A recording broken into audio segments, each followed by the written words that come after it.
temwagala kaaba.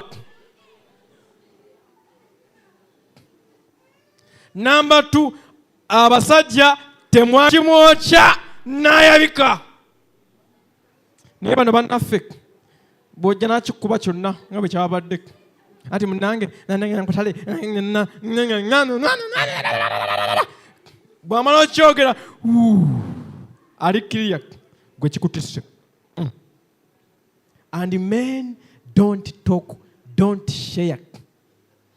And men don't cry. But the crying is therapeutic. Take some time, search about advantages of crying. Sigambe nti okabire mu baana genda mu kisenge wegalire kaaba. Bamaka kumwe be bali bakubyeko nga bakubako ng'oli mwana muto nga bakubako. Bwe wamala okukuba ki ekibaawo? Okaaba. Bw'omala okukaaba ki ekibaawo? Tulo. Si bwe kiri? Ng'ogenda mu tulo ovaayo oli steady oli clear. Abasajja bw'owulira nga kaaba, genda mu kisenge, kaaba, kakana. Nze mbagambye ate sikibasaasira kubanga nino bagamba. Naye we need to exercise. Take some time gwe ng'omuntu. Don't run. Please walk. In fact, White yawandiika mu katabo kakamu n'agamba the best exercise is walking. Amugamba do omukima ko kyajja kukutula. Walk. Take some time. Va ku mirimu nkimanyi oli busy. Nkimanyi gwe idi, gwe biki. Naye enkyawo onoobanga oli mentally unwell nga bakujja ku mulimu. No one will remember you an idi. Bana nkubye nnyo. Bwe naamala okubakuba nga nfukamira nga mbeetondera nga tuvaawo bulungi. Ofukamira obufukamizi kinema. But take some time. Banange mbegayiridde. Tuve ku high horse. Tuve mayala. Genda ku kisaawe togenda kufa. Funako obwana nga buzannya nawe bwegattemu buuka omuguwa werabira ebizibu byo tebigenda kuggwayo. Mental wellness. Take some times. Mama baby yambalako naawe obika ku muguwa bana baseke bakusekerere. Ufune ku luddo. Mugende ku kasaawe mfune ku luddo ng'abaana ewakaawo mukubeko ku luddo nawe bakusinge mami beekerawo n'okutya. Ni muli awo muli serious nnyo. Muli awo bikaseera oli so serious. Olowooza business, olowooza baana, olowooza fees. Kale zirowooze. Ashitagedde kubira Mukama amiina. Mama weebale. Genda mu maaso tugende mu maaso. Sina nnyo budde naye so past pause there. Musawo ontunuulidde naye kansomese ekibiina. So when you exercise, wawo kye bayita high. Omanyi bali abakuba ekibamba ekiyaga. Ekintu ekibasindika okuddayo. All the time wabeerawo kye bayita feeling high. Feeling high gyetya bakiyita feel good effect of the hormones. Wabeerawo ebirungo ebizaalibwa mu bwongo bwaffe buno bye bayita endorphins. Baziyita feel good hormones. Ebirungo ebyo birina engeri gye bituwuliza obulungi ne birowalinga mmudu zaffe ezibadde embi. Whenever we exercise, the body produces the feel good what? Hormones. Abadde ne stress yandikubye omukazi ng'okkakkana. Abadde ne okitegedde. So the body produces those feel good hormones n'okkakkana. Noma bulungi mu Mukama waffe. And your mental health does what? Improves. Tugende mwana waffe number 2. Kikomyewo. Kumacha oba badde wakyewaze kikomyewo. Kikoze kitya? Kikomyewo. So another way of improving our mental health. All of you say it like P1 students. All of you. Hey! Ate awoganye wano Mukama akuwa omukisa. Okirabye ekibera olabe kyetobeerako wano nga tuwogana. Sleep. Let me tell you, abamu mugenda gwe eddalu lyennyini kubanga temwebaka. Go and search about, there was a, mbadde bali ngamba wetulidde emmere, there was a research, it was done by Russians, bakola experiment after World War II, I think. Bafuna babayita ba POWs oba prisoners of war. Nga bali bagala kukola test balabe how long can someone go without kwebaka. Ne bakwata abantu bano ne babateka mu kayumba ne babagaliramu mwe balira bakola ki ne babafuwamu omukka ogoba keeping awake kumala weeks meka 3 weeks meka mbwe bafulumayo. Research oyo yagamba nti bafulumayo nga bafuuse zombies, sigamba luli zombi, naye bafulumayo nga bagudde ki eddalu proper. Dalu ki proper. So you people think I was joking here in the morning. I ain't joking, I'm serious. Nga bagudde eddalu ki proper. Tugende mwana waffe wamma. Sina nnyo budde. Naye oyo, I will leave you this PowerPoint on oyo agiina gyagibawa. No, first leave there. Naye bwe basoma research zisangiddwa, one was done in 2012, kiragiddwa nti omuntu bwe yeebaka obulungi,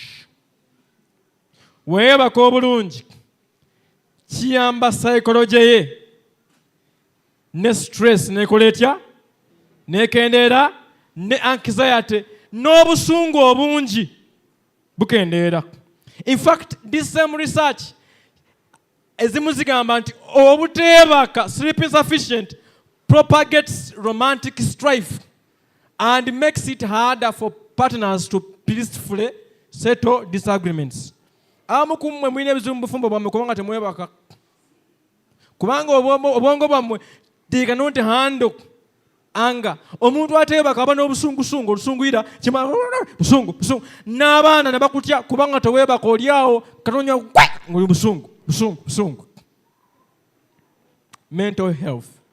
Sleep. By the way, let me tell you something. You should value your mental health above everything. Kubanga bw'obeera nga upstairs toli kiriya. Hane kino nkitiddemu naye ate sitya kubanga ndi musawo. By the way, bw'obeera nga toli kiriya, ne danger zone teba kiriya. Bameka bakitegedde. Anakitegedde. Okitegedde mama? Bw'oba toli kiriya wano. Ne danger zone teba kiriya. Mbadde ngamba Zakayo atabatizibwa. Wataba kiriya nga n'amaka gafa. Ate bwe tubanga we are not mentally well, n'obuntu obwangu obutandiri tuyombeseza mu maka gaffe butuyombya. Nosanga oli ng'ayombera Colgate nti baamukutte wansi si waggulu. Come on, that's nonsense. Nosanga oli ng'ayombera mbu oli yanaabye n'ayiwa amazzi ku gundi teyagasiimudde. Come on, nga kye kibayombya. Because your mental health is poor.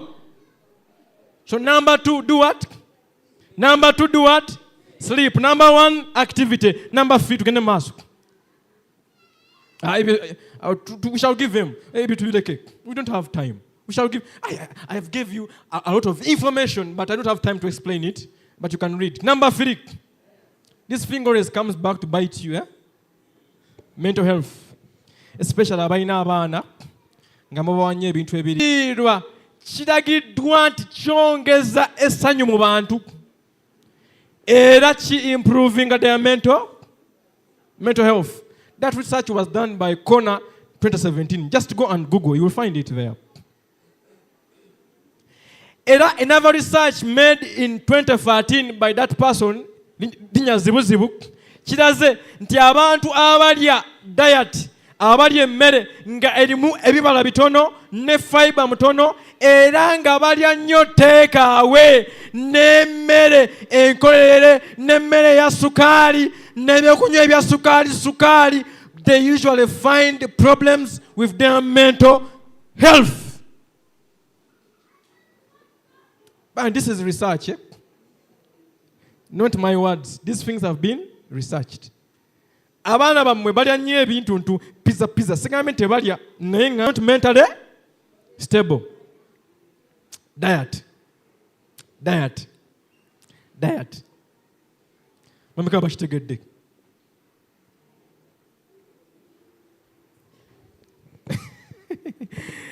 Banange tuli fena. Are we learning? Should we stop here? I have 10. I've just given 3. I'm worried. How many of you say I should finish them? I'm worried. I have 10. But anyway, diet. I have too much research there for you, but I don't have time, so ezimu njazibalekera muzisome mwengamwe. Tugende maaso. Ebitu bireke. Byabwe. Number 4. Social. We are trying to find ways of how to improve our mental health. Number 4, social. Let's say it together. Social interactions. By the way, do you know obadde okimanyi nti bali abazungu tebalina budde bunyumya buseka era ku baziisi baziika bana bataano ku mbaga zaabwe babeerayo 3 bana bataano, but abazungu be basinga kye bayita poor mental health. Naye ffe Africa Mukama akyatuyambye bwe tuziika 100. For Africa, we are still social. That's why we still have a bit of some good mental health. Unfortunately, naffe bali gye tugenda. So one way that we are improving our our mental health is by interactions. So in one research, about 7,000 men in 1965, done by Lisa Bachman and Leonard, people who were disconnected from others were 3 times more likely to die during that 9-year study than people who had strong social ties. Nti abantu abaali beesudde ku balala nga tebalina nkolagana na balala nti balina emikisa gy'okufa 3 more times than the others who are more social. Mukama yatukola nga we are social beings. When we socialize, it helps our mental health. Kyova abantu tebatera nnyo kwetuga kubanga bo despite the fact tuyinza okuluyita olugambo naye nga lubayamba. Sigambe nti mukola olugambo naye kyeŋŋamba kubanga bo boogera ebibaluma. Nagende wamune namugamba omanyi nayogera. And for us men, omuntu n'abanga omuntu wali awo afudde weegumya oli awo toyogera na munno. Mbadde nteesa, get some time. Get some friends. Social.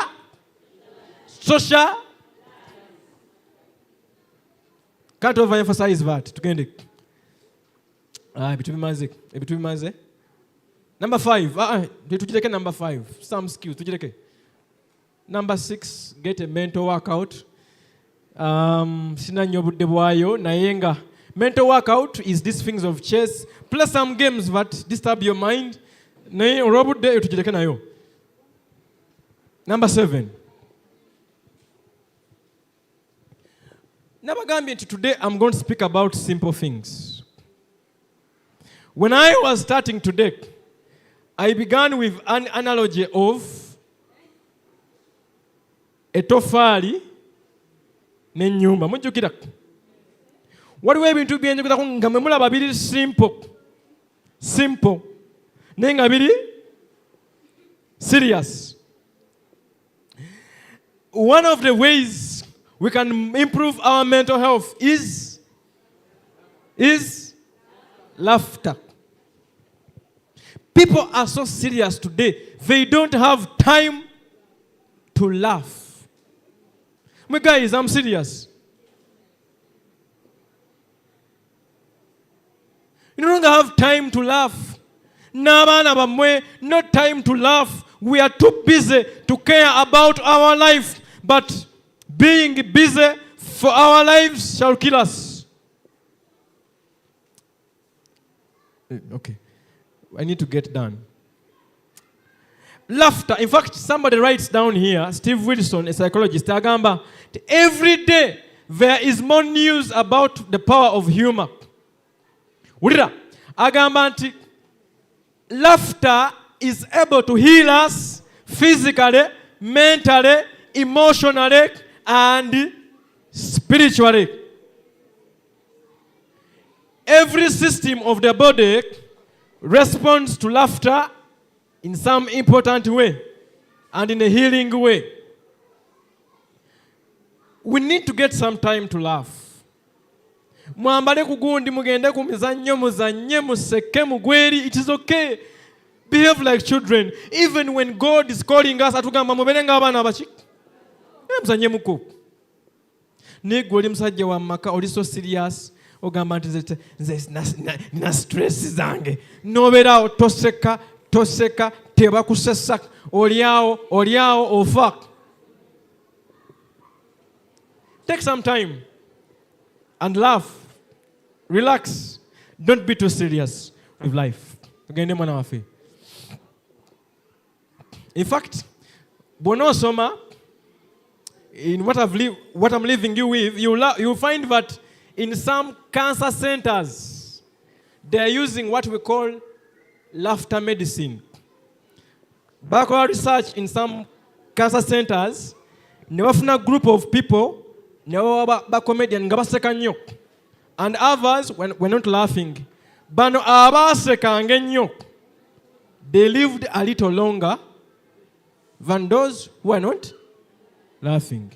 So, be researched. Take some time to laugh. Number 8. Do something for others. This is a powerful mental healing tip. Do something for others. There's some research there. I don't have its time. Naye kitagibwa nti abantu abalwadde abalina pressure abayambanga abantu abalala kiragibwa nti they lived longer and their pressure effect teyabakubanga nnyo. Nti omuntu bw'ayamba afuna kye bayita helpers high. Buli bw'oyamba omuntu omubiri gwe guzaala ebirungo ebikuuliza obuki obulungi ne guzaala ebirungo ebi-improving your mental health. Doing something for others. In fact, kiragiddwa tofayo. Tunatera okumala tofayo. Tugenda baviira. Tuddeyoko wali. Wana? Wali. Wansi. Webale. In fact, there was a research made in 1990 eyalaga nti abantu abalina pets muzimanyi? Pets, embwa, obumyu, bukapa, buki. So, kyagamba nti abantu abalina pets, bakaba researching ngeri kye bayita retrospective. Abalina bu pets nga babuwa love ne care ne love. Kyagamba nti over a period of some years, nti abantu abo abamu kubo balina endwadde z'omutima. Kyalagibwa nti abo balina pets nga baziwa love ne care babeerawo. They lived longer than those who had no one or anything to give love to. So buli wogabira omuntu love. Kyova olaba nti ffe eno abajjanjaba HIV n'ebirala, we use what we call peer. Kubanga omuntu gy'akoma okuyamba banne, it improves their mental health. It improves their health. So one tip, by the way, buli gy'obeera nga goli awo weerowoozako na bizibu byo wekka bikutikka wano. Naye buli wogenda n'oyamba gundi ati munnange maama. Ogenda kulaba nga n'ebyokoze otya? Obyerabidde. Attitude and focus on positivity. Of course, there are tips we go through. Now, setting goals is important. Kubanga abantu abamu, when you don't set goals, You are not timetabled. You get overwhelmed. But when you plan your time, you are less to be stressed and you have less chances of being depressed. Naturally, be grateful. Some of us look so much on the negative side. It's a song we always sing. Keep on the sunny side, keep on the sunny side. Keep on the sunny side of life. He will help us every day. He will. So the song says, keep on the sunny side of life. Many times we look so much to the negatives, yet in our life there are positives. Count your blessings and do what? Name them one by one. So we need to practice what they call positivity. Be positive in life. Look at the positives in life. Be grateful. Whenever we have gratitude in our lives, we improve our mental health. Kuba Yesu Kristo mlokozi waffe.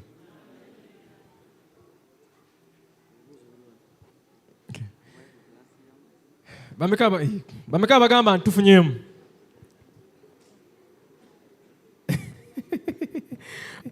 Bameka bagamba nti yabadde marathon. Yeah, yabadde marathon. If I had time, we would go deeper into this, but it is well. I am sure bitufunyeeko ebitono bijja kulaba bitya bijja tuyamba mu Mukama waffe.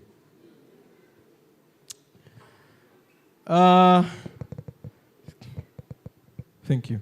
So I have a few questions here, like in 10 minutes. I answer them, I pray, and we go.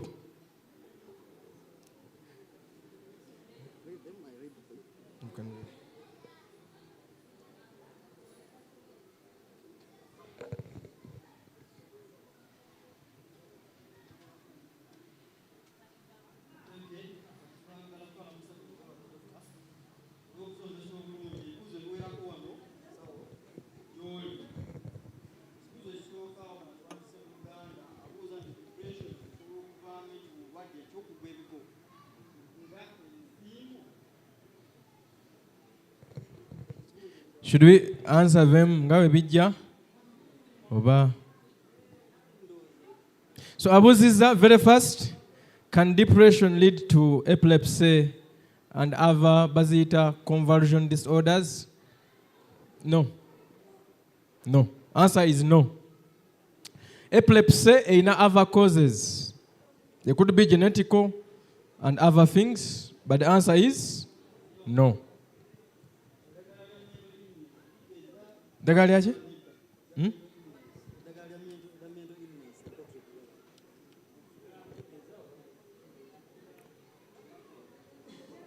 So abuziza nti eddagala lya mental disease. Nti eddagala lyebawa abantu eri nga bagenze okujjanjabibwa endwadde z'omutwe ligeza oba nedda. Now I want to agree that there are side effects ez'eddagala eryo. Gye ziri.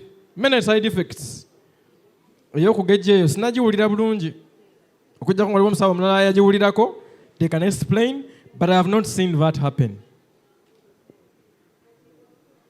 Waliwo ekirala kyabuzizaawo kimanyi kyetuzzeemu. Abuzizza ekirala, how can we manage psychological depression? I think I've done what? How many say I've answered it, isn't it? Kale. Have a 3-hour sleep, but quality. Well, I want to say yes and no. Yes, in which way? In the morning, just have a gambie. That sleep above sawa mukaaga ez'ekiro. Okwebaka above sawa mukaaga ez'ekiro. When you sleep above sawa mukaaga ez'ekiro, the quality of your sleep is reducing. So the more useful sleep is the sleep you sleep before sawa mukaaga. Are we together? Naturally, you could have sleep which is quality, even when it is 3 hours, if all the other things, for example, when you avoid blue light, obesimu, before you sleep, and other things, if those things are catered for, you could have quite a sleep even when it is 3 hours. But the advice is 3 hours are still not good enough. The fact is, as long as it's below 6 hours, it's not the best.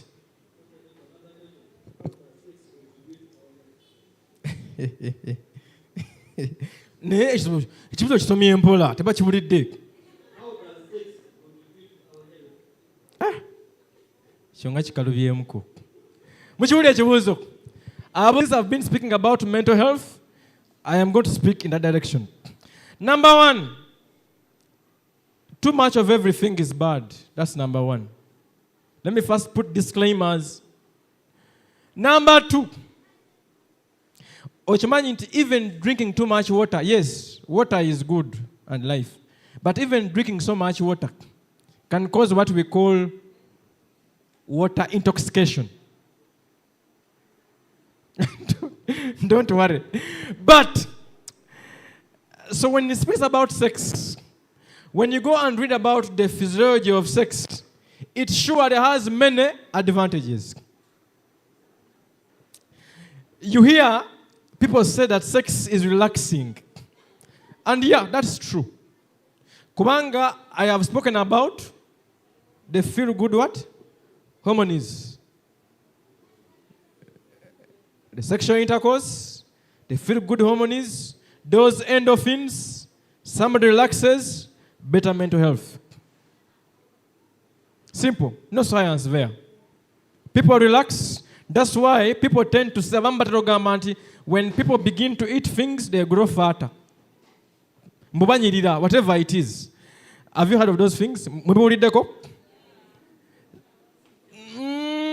They may be right or not right, but maybe it's because maybe somebody gets some kind of peace and some kind of rest and some kind of rejuvenation and then happiness.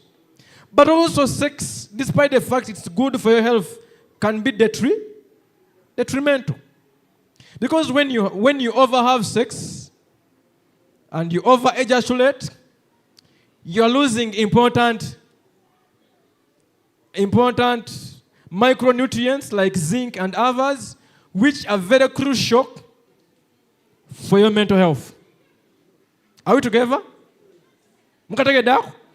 Therefore, it should be done in moderation. But I agree, even when you research, sex can be important for your health and mental health, but also, if done in an uncouth way, can be detrimental. For example, no mwana, church body nekusiba, your mental health will die down. Isn't it? When you sleep around with 5 women and you're not sure if the other one has HIV or not, when you go for a full week, that is poor what? Mental health. Amina.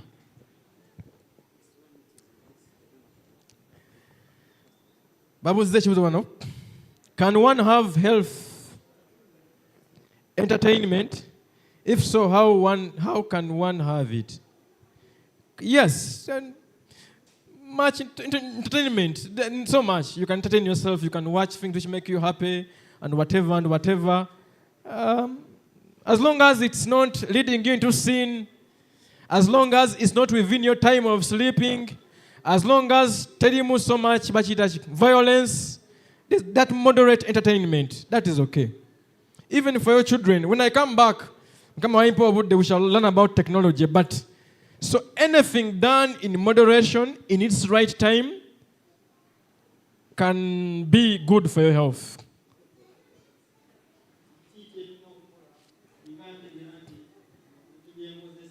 Hey. Abuziza nti kikyalina okukola senga ategera mu bintu byakozeseza ebirimu obuki bireke simple bikole bitya biveeko.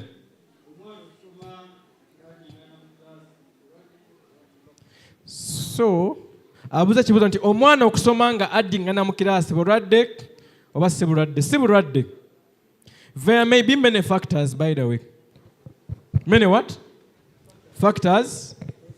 Ekiyinza okoozinga ekyo. Abuuzizza nti omwana okusoma nga addingana kiraasi bulwadde oba si bulwadde. There are many factors. Omwana oyo ziyinza okuba social factors. Maybe they are being bullied in class. Pretty fair, ayinza okuba nga yafuna effect mu buto bwe nga azaalibwa. Maybe nafuna kyabaita cerebral palsy oba mental retardation. Oluusi abaana abamu kummwe katika mbagambeko abaana oluusi mubakeeza mu masomero. Omwana omulenzi 3 years, 2.5 ali muki?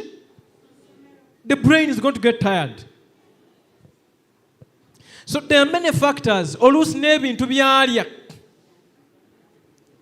Enneebaka ye, endya ye, oluusi n'obukambwe ennyo obw'omuzadde.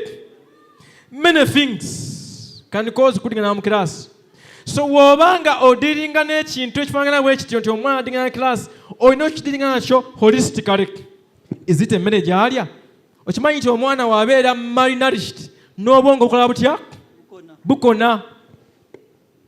Abaana mubayonse, abakazi b'ennaku zino muyonsaayo myezi mutono olw'okuba amabeere temwagala gagweke. Muyonse abaki? Baana. Temukambwalira baana. Abaana abamu abeera just kumukambwalira. Kati omwana w'omugamba nti kyanaggwa ekisiru nga kitaawo, obwongo bwe bugambye musiru. Ne bw'onoosaba essaawa yenkanawa. Timukama emikira si mitwe wamugamba da musiru agamba mama ndaba na mama yagamba ni musiru ngasibalira ddala. So even the words we speak to our children can cause that. So it is a big thing. Kina kusimibwa wansi naye ate na mwana wattu buyinza okuba obulwadde. So that's what I can answer that question. So okuzaala abaana ab'ekiwuyi kimu ab'ekikula ekimu kiva ku ki? Abaana okufuka ku buliri nabwo bulwadde. So the first question, ekikula ekimu ategeeza ki? Number 1, abuuzizza nti okuzaala abaana aba one sex kiva ku ki? It is purely by chance. Wali abagamba eyo mpulira bagamba mbu bwe webaka mu ngeri emu bweti when you are doing the act mbuyinza ozaala abalenzi okusinga ebyo bulimba. Formula waba ogirina jangu ogiŋŋambe kubanga nange njagala abaana bawala kusinga. So that mmanye nga babazaala mbazaale nga 7. Of course I'm joking. But anyway, obwo bulimba. It is purely by chance. Because we know those things, my X, Y, bichi, bwekibanga bulwadde. Normally, omwana nga akula in their growth cycle and process, si bulwadde. But there can come a time beyond a certain age and a time whereby it is a disease that you need to seek for help, especially from an adolescent physician or a pediatrician or something like that. Pretty fair, no? Yes. And that is time bound. Time wetuuka ng'omwana kisusse nnyo, you may need to seek some help or advice or something. Kiki ekireetera abantu okuyombayomba? Kulaki? Kuyombayomba. Kino kinene. Kino kirimu olusumbasumba n'olusawosawo. Abuuzizza nti why are people always quarreling? Naye kambagambe mangu. Ekisooka mubeera stressed buli kaseera. Number 2 temwebaka. Number 3 mwetikka ebirowoozo byammwe. Omuntu alina ebirowoozo ebingi ng'ali stressed mwangu nnyo okuvaako. Omuntu ateebaka ewaka mwangu nnyo okuvaako. Ate kambabuulire mmwe babaseera mu katale ne mugenda mu kkubo nga muliyombesa. Mukama wajja kumakya ku mulimu nga yasuze eka ali stress teyeebase ali kuvuma buli muntu. Please normalize resting enough. Normalize stress management. When I come back here, okay, I don't know if I will ever, but if I ever come back here, stress management is something crucial. When you understand that you can manage your stress, no kuyombe waka kugenda kendeera. Kano kankayiseewo wali wagamba nti nkuba nnyo abakyala sibakuba. Abakyala mwekwasa nnyo kye bayita hormones. Mbu nabadde nina hormones. Nze na hormones. Nadde ngenda mu peas. Ne mukambwalira ensi yonna olwokuba ogenda mu peas ensi yonna ekimanyi nti ogenda mu peas. Olwo abakyala bamu who use the pretext of your hormones and moods zamwe. Please control your moods. And one way of how to control your moods, control your stress, sleep enough, rest enough, eat well, and trust God. Amen. Gamba nti amina. Amina. What causes aged people? Kitumaze mwana waffe. Abantu nga bankoye. Kino kye kisembayo? N'okwebaza. Bangambye nti mmaze. Ono abuuzizza to what causes aged people sleep okusumagira. Thank you. Wow, that's a good question. Now we need to agree that our body is slowed down. Tulifena? We need to agree that our body is slowed down. But tugenda tukula tuddayo buto. And it is okay for old people to kusumagira. Do you know why? Their bodies are tired. And sleep is important for replenishing, rejuvenating. Okudaabulula n'okuzimba omubiri. So olwokuba n'abantu bakaddiye emibiri gyabwe giri tired. And therefore sometimes they tend to have more rest to try to replenish their bodies. Number 2, abantu bafuba n'abakulu balina ebirwadde ebibaluma. So lwaki basumagira nnyo? Oluusi ekiro tebeebaka. Bambi n'amalagala bayinyingo zibaluma. So they don't have enough sleep. In other words, they have insomnia in the night. Therefore, they tend to overdose. Simple science, simple mechanism. Kino kimaze. Ono omulala agambye atya? I appreciate you. Let me see. I thank this. Where are my things? Kino kiki? Nekimaze? Kimaze ekibuuzo? Kino kankisome nga bwe kiri ate nkitwale mu linnya lya Yesu. I love this. Kino ngenda nkitwala nkitimbe mu nnyumba yange. Bana nimukubire kwa amina. Ebintu ebiti bye bimpa amaanyi ogenda nga mbulira enjiri n'okusomesa. Kambisome mubulire ennugu bulungi. Ono agambye, when you start teaching the church, some say it will not take us to heaven. Hey, this is a question. Where is my thank you? Okay, let me first answer the question, then I read my thank you. So when you start teaching the church, some say that it will not take us to heaven. So what advice can you give us as a church? This question, ono kyabuuza nti bw'oyigiriza ebyobulamu abamu bagamba nti tebitwala mu ggulu. Kyabuuza? I have faced that. Oli nagamba musawo, naye otuyigiriza bulungi weebale. Naye by'otuyigiriza obulokozi buli luddawa. Musawo okitegedde bulungi ekyo? Ti musawo otuyigiriza naye obulokozi buli luddawa. Nange kakugambira akagambo k'oluzungu musawo nkeyanjigiriza. Pozi kagamba kati ankerabidde ngenda kweswaza. Kagamba cleanliness is next to godliness. Nange nekugamba nti having a good health is next to godliness. Kumbate n'abasomedde ne mbagamba nti Mukama waffe atwagaza ki? Tubeere bulungi. Tubeere balamu. So ebyobulamu birimu n'obulokozi. Kati mugende munsule mu church board nze nkyogedde. Birimu obulokozi. Kubanga gwe wobeera nga teweebaka, kumakya n'okeera nga embwa gy'oyita omukazi n'ogirinnyira. Oba toyonoonye? Mama wange yennyadde, munange nze ndi musawo nkikubawo nga bwe kiri. In the morning I was teaching you nti buli wooteebaka wootowumula bulungi obwongo bwo buluzinga ability to make good decisions and choices. Obulokozi bwaffe by the grace of God bwesigama nnyo ku butawummula. Because we begin making bad decisions. Bw'obeera nga towummula, ng'obeera mu kaseera oli stressed, bw'okera bw'ovuma abaana, bw'obasambasamba, what kind of bulokozi is that? Ye kambuuze, ani bulamu? Kambuuze, lwaki Yesu bamuyita Yesu? Osoma Bayibuli yo. Ntera ogisoma Matayo 1:1 Lwaki Yesu bamuyita Yesu? Lwaki Yesu bamuyita Yesu? Nti erinnya lye onoomuyita Yesu kubanga yalikola atya? Yalirokola abantu be mu bibi byabwe. Ate bw'osoma Yokaana 14:6 nti nze ki? Kuba mazima n'obuki? Therefore, Yesu olw'okuba ye bulokozi ate bwe buki? Bwe bulamu. Therefore, Yesu wajja atuwa bulamu n'obulokozi. Therefore, obulokozi n'obulamu bitambulira wamu.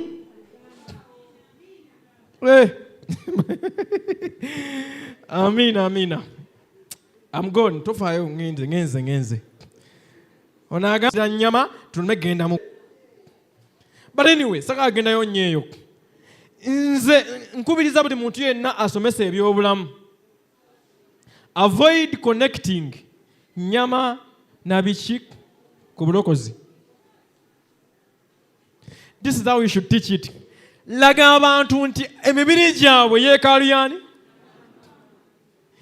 Mukukulya ebitagwana, mukulya ebibata every day. Yeekaalu bakola batya? Bajonoona. Teach the people. Tell them scientific facts. Let them decide. I will not come here and teach you, muve ku nyama, enyama, ebata. No. I will come here and I will tell you its disadvantages, advantages. I will teach you. That's my role, my fellow health workers. Don't come, and teach them mercifully. My witness. These things bring issues in our church. Church ne salamu. Tewabale nyama. Ize bwetyo. Kubanga waliwo bye twali twayogerako wano omuntu omu n'atuukira n'aŋŋamba ekyamazima oyogedde bulungi era byoyogereza bituufu naye tebiri applicable. Nga kyategeeza nti bizibu okubituukiriza. Naye tuleme okutwala obudde bwe tubadde wano ku Sabbiiti nga tuyiga ebintu bino ate ne tubireka wano. Kijja kuba kya bulabe. Ng'omukulu dakitaari bwe yatugambye amazima twebake. Tuwummule tufune obudde obuzza obuto ebirowoozo byaffe bwetyo bwe tunaakulaakulana. Ssebo Mukama tusaba kutuweera omukisa. Gy'ovudde waka obatulabira. Nze ng'omu wamu n'ekkanisa tusiimye. Ne ssenga wange asiimye lwakuba ye tayogera nnyo bingi. Naye yasiimye nnyo era musiimu.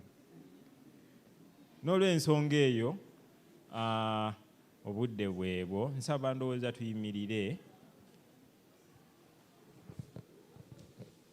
Nze nno ndowooza twaliyimbyeyo oluyimba nga tetunnasaba.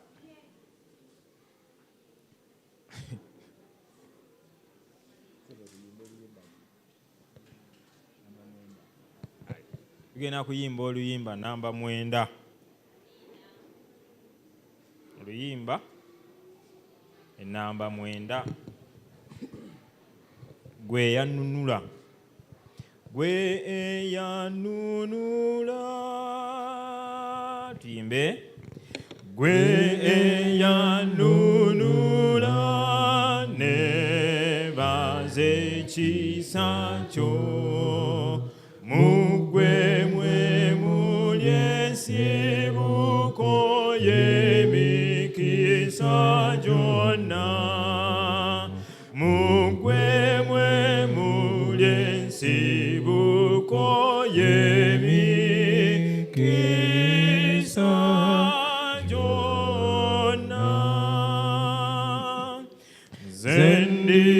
ekitonde kyo gwe bulamu bwange Katonda wange nsaanidde okukusutanga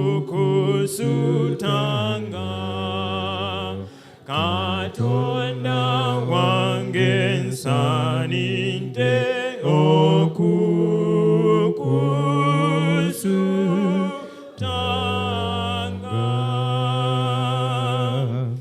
kale nakuwa ki anti byonna bibyo payo omutima gwange sadaka y'omwavu payo omutima gwange sadaka y'omwavu saba ekisa kyo kinzijuza amaanyi okwagala kwange kwonna kubeerenga kukwo okwagala kwange kwonna kubeerenga kukwo.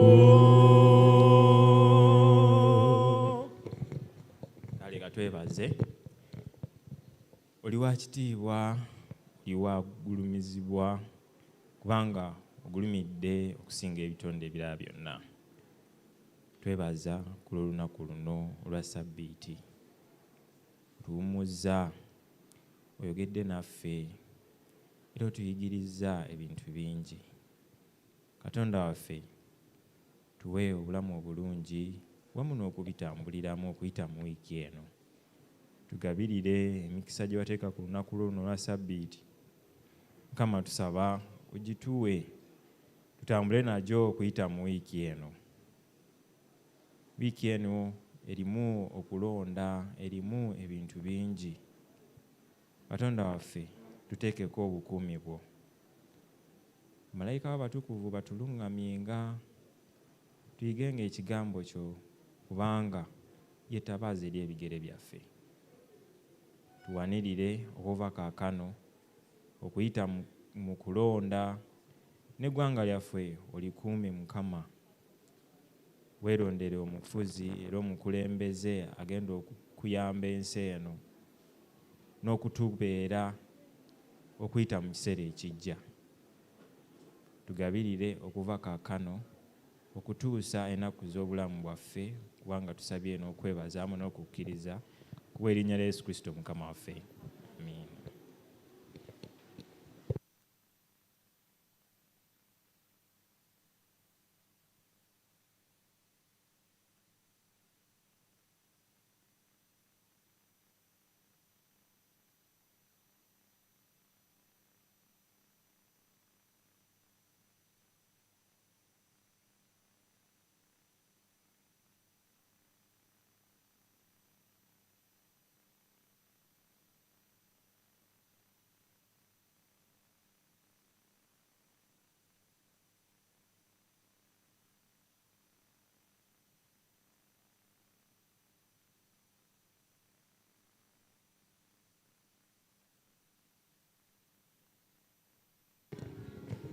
Nja kubasaba tweteeketeeke mu maaso awo tugenda kubanga tutandika olukiiko lwa mukulu wa Aswa olw'embaga egenda okubeerawo nga 25. Nolwekyo katujjukire ekyo. Ntegeddeko nti aba Church Board musigyemukko wano mulina ensonga emu gye tugenda okukkaanyaako amangu. Bamemba ba Church Board waliwo ensonga just one. Bangambye wano mu nsonda wano bamemba ba Church Board